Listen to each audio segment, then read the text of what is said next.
Uno. El progreso del peregrino, capítulo 11. Cristiano encuentra en Fiel un compañero excelente, pero el temor recomendable de juntarse con él le enseña y nos enseña a ser muy cautos en elegir los compañeros de religión. Juntos por fin tienen conversaciones muy provechosas. Después de todo esto, nuestro peregrino llegó a una altura que de intento había sido allí levantada para que los peregrinos pudiesen desde ella descubrir más camino. Habiéndola subido, vio muy adelante a Fiel, y dándole voces le dijo: Espera y andaremos junto el camino.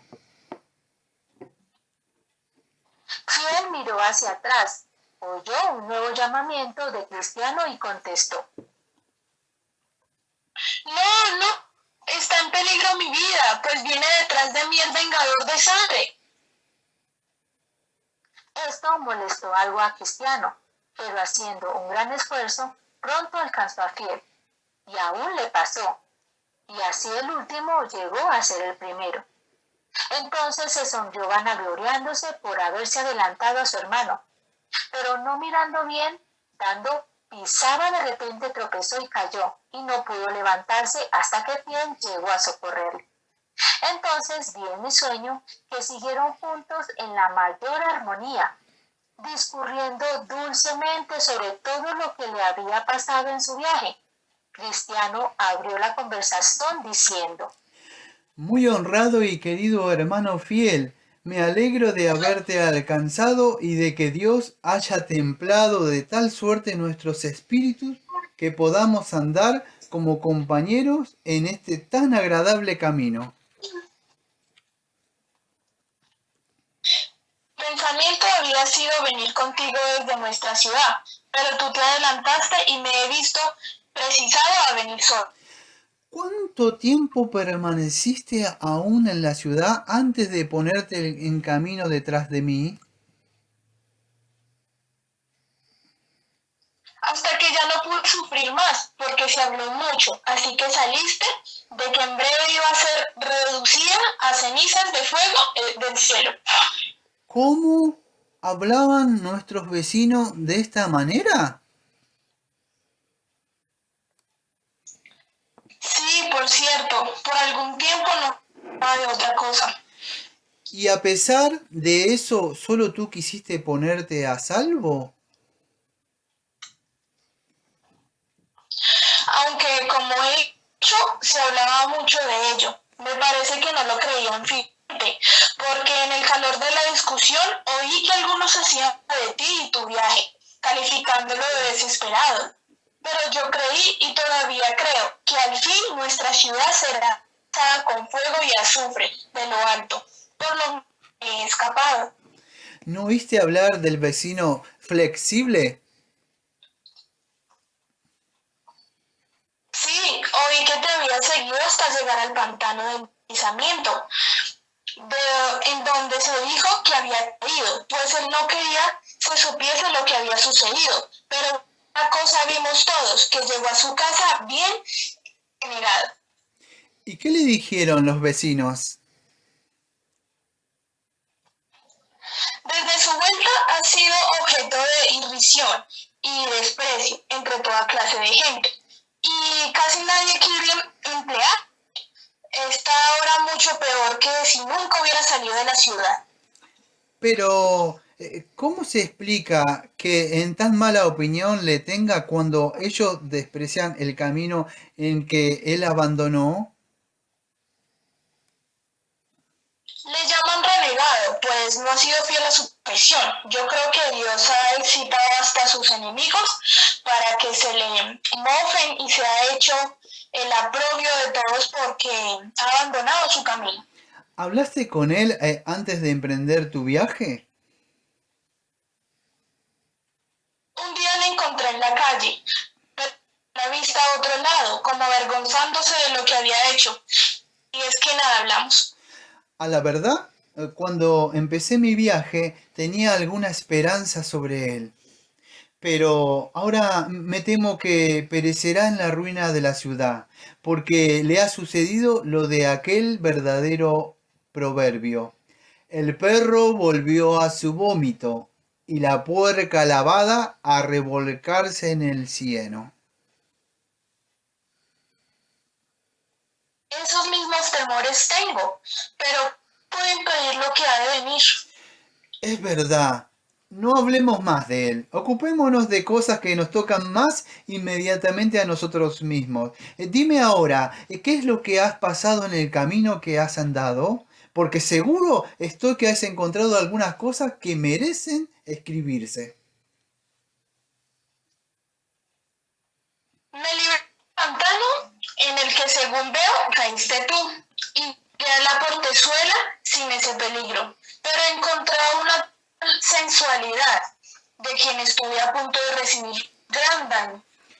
Dichoso tú que te escapaste de sus lazos, porque ella se vio con José en grande apuro y de ella se libró, como tú lo has hecho, pero no sin gran peligro de su vida. ¿Y qué fue lo que te hizo?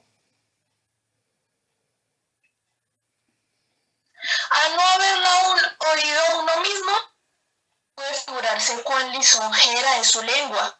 Me estrechó mucho para desviarme del camino, prometiéndome toda clase de placeres. De seguro que no te prometió el placer y la paz de una buena conciencia. Ya sabes que hablo de placeres carnales. Da gracia a Dios que te ha librado de ella. Aquel contra quien el Señor estuviere airado, caerá en su cima. A la verdad, no sé si del todo me libré. Pero seguramente no consentiste a sus deseos. No, hasta contaminarme, porque tuve presente un antiguo escrito que había visto. Sus pies descienden la muerte. Así cerré mis ojos para no ser hechizado con sus miradas. Entonces me injurió con sus palabras y seguí mi camino.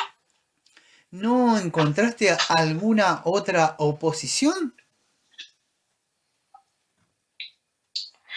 Cuando llegué al pie del colchón de dificultad, me encontré con un hombre muy anciano que me preguntó mi nombre, mi dirección y cuánto se lo hubo dicho, me añadió. Me parece un joven muy honrado.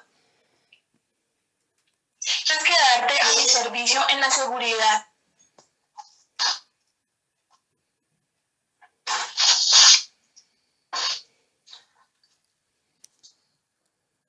¿Qué pasó?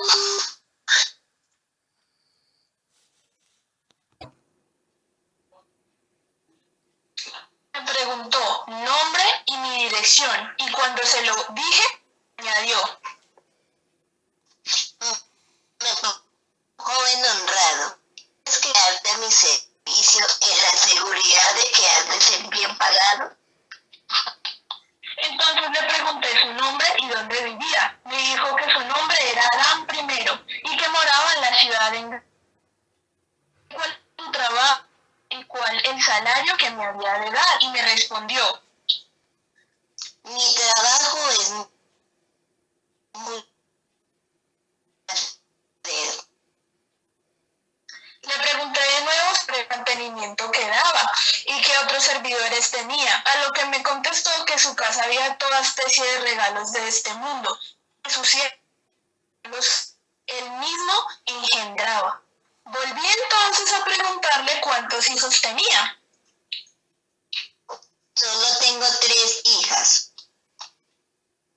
Me dijo, Concupiscencia de la carne, concupiscencia de los ojos y soberanía de la vida.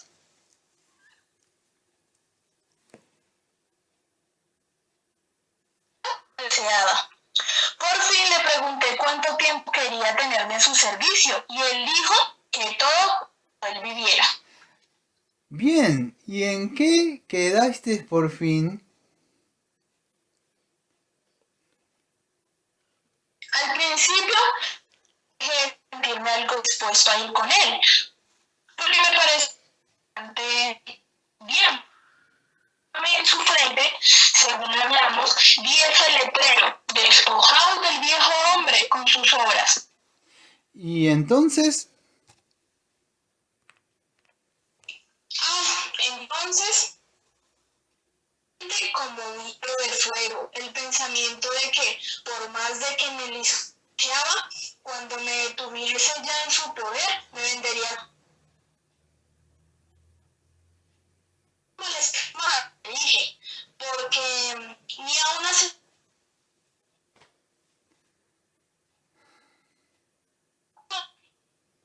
Y me aseguró que enviaría tras de mí uno que haría muy amargo el camino a mi alma. Le volví por las espaldas para seguir mi camino, pero en el mismo instante sentí que habían cogido y tirado tan fuertemente que me habían llevado parte de mí mismo, lo cual me hizo exclamar: miserable hombre de mí, y seguí mi camino por el hospital. Cuando mirando atrás vi a uno que me ligero que el viento y me alcanzó precisamente donde estaba el cobertizo. tristes recuerdos tiene aquel cobertizo para mí. Allí juntamente me senté yo para descansar y habiéndome vencido el sueño, se cayó de mi seno este pergamino. De continuar, buen hermano, al instante que el hombre me tan fuerte que me arrojó al suelo dejándome por muerto. Le pregunté la causa de este maltratamiento y me respondió: porque se cree. Y al decir esto me dio otro golpe mortal en el pecho que me hizo caer de espaldas, dejándome muerto a sus pies. Cuando volví en mí, le pedí misericordia, mas su contestación fue: yo mostrar misericordia. Y cuando de nuevo me arrojó al suelo, y seguramente habiendo acabar conmigo, al no haber pasado por allí uno que le mandó detenerse. ¿Y quién era ese? No le conocí al principio, pero al pasar me apercibí de las heridas de sus manos y costado, y por ahí comprendí que era el Señor. Gracias a él pude seguir mi camino con iba. El hombre que te alcanzó era Moisés. No perdona a nadie ni sabe compadecerse de los que quebrantan su ley. Lo sé perfectamente, pues no era la primera vez que me la había encontrado. Cuando en mi casa vino y me aseguró que la quemaría y que haría que se desplomase sobre mi cabeza si permanecía. Pero ¿no viste la casa que estaba en la cima del collado en que te encontró Moisés?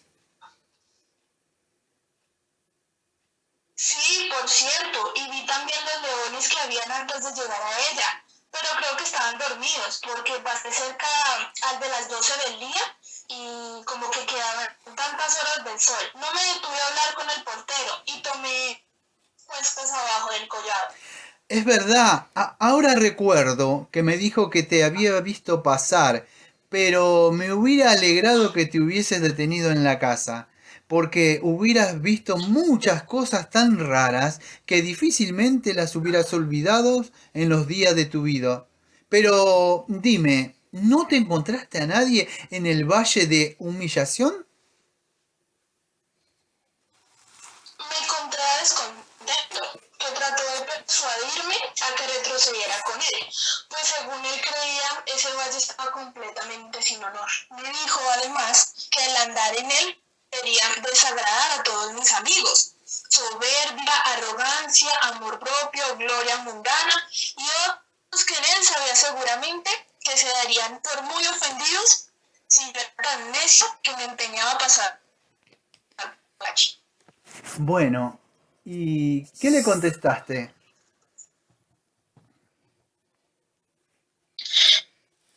Que aunque todos los que acababan de nombrar pudieran alegar pertenezco conmigo, porque lo tienen claro. Sin embargo, desde que empecé este camino, renunciaron a tal pertenezco,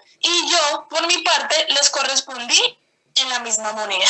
De suerte que yo ahora no serán para mí más como si nunca hubiéramos sido parientes. Le añadí que en cuanto al valle, completamente equivocada, porque adelante de la honra está la humillación y antes de la caída la altivez del espíritu, por lo cual le dije, más bien prefiero pasar por este valle a la honra que tienen por tal sabios, que escoger lo que tú estimas más digno de nuestros afectos. ¿No encontraste a nadie más? Sí, encontré con un tal vergüenza, pero entre cuantos he encontrado en mi peregrinación, este me pareció al que menos le cuadra su nombre. Otros aceptan un no después de alguna argumentación, pero este descarado nunca se decide a dejarnos. Pues, ¿qué te dijo?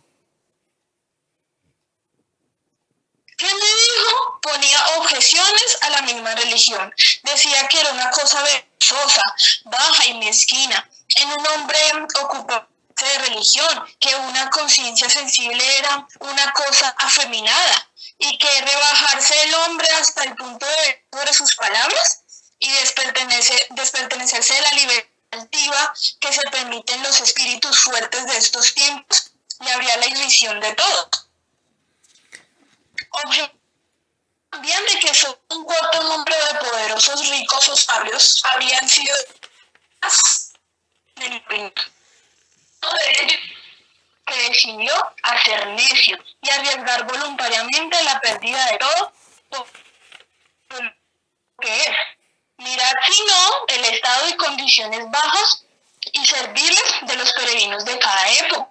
Y veréis su ignorancia y falta de civilización y conocimiento de las ciencias. Sobre esto argumentó a largo rato y sobre otros muchos puntos por lo estilo que podría contar, como por ejemplo que era vergonzoso estar gimiendo y llorando al oír un sermón. Con purgía, pedir perdón por las leves y restituir lo hurtado. Que la religión hace al hombre renunciar a los grandes y poderosos por algunos pequeños vicios que ellos hallan, cuyos vicios calificó con nombres mucho más suaves, y le hace reconocer y respetar a los miserables como hermanos en religión. ¿No es esto una vergüenza?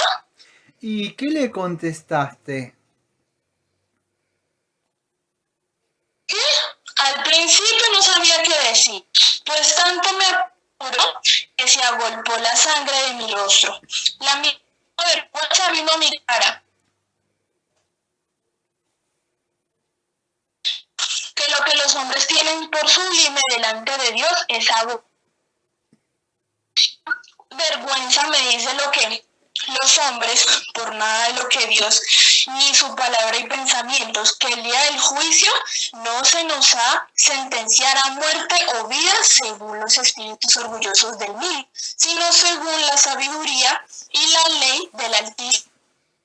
Por tanto, es seguramente lo mejor que Dios dice ser mejor, aunque a él se opongan todos los hombres del mundo. Dice que prefiere su propia religión, visto que prefiere una conciencia delicada, visto que cuerdos los que hacen necios por el reino de los cielos y un pobre Cristo. Es más rico, no le ama fuera, pues de vergüenza. Eres un enemigo de mi salvación.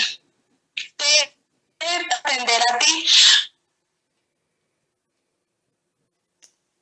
¿Qué hago? ¿Cómo podré mirarle la cara el día de su venida? Si ahora me avergonzaré, no podré bendición. En verdad, ya me atreví.